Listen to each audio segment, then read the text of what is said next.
আরে সাইদুল ভাই, গামছার উপরে এটা কি দিয়ে রাখছে? ভাই এটা হলো একটা জাদুর বাক্স। জাদুর বাক্স মানে? জাদুর বাক্স, এটা আপনি কাপড়ের উপরে রান্না বান্না করতে পারবেন। কাপড়ের উপরে আগুন কিভাবে লাগবে রান্না না। বান্না? আগুন লাগবে না, রান্না হবে দ্রুত। এই যে আচ্ছা। দেখেন, কাপড়ের উপরে পানি গরম হইতেছে। ওরে ভাই, কাপড়ের উপরে কিভাবে পানি গরম হইতাছে ভাই? হ্যাঁ, এটা হলো একটা জাদুর বাক্স। জাদুর বাক্স? জাদুর বাক্স, এটা চালানোর জন্য শুধু একটু কারেন্ট লাগে, আচ্ছা। আর কিছু লাগে না। ঠিক আছে, এটা হলো একটা ইন্ডাকশন কুকার। Induction cooker? এই দেখেন, রান্না করলাম, কাপড় কিন্তু পড়ে নাই।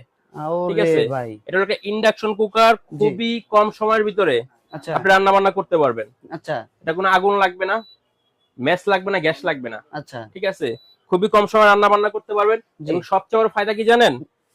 এইটা ফার্স্ট টাইম বাংলাদেশে ইনভার্টার ফাংশন সিস্টেম আসছে। আচ্ছা। আগে যত ইন্ডাকশন চুলা ছিল, যা কারেন্ট বিল আসতো তার থেকে এটাতে আরো কম আসবে। জি। ঠিক আছে, দুইটা কালার অ্যাভেলেবল আছে, এই যে দেখেন। দোনোটা কালারই খুবই হ্যাঁ, চমৎকার। খুবই চমৎকার। এবং সবচেয়ে বড় কথা কি জানেন?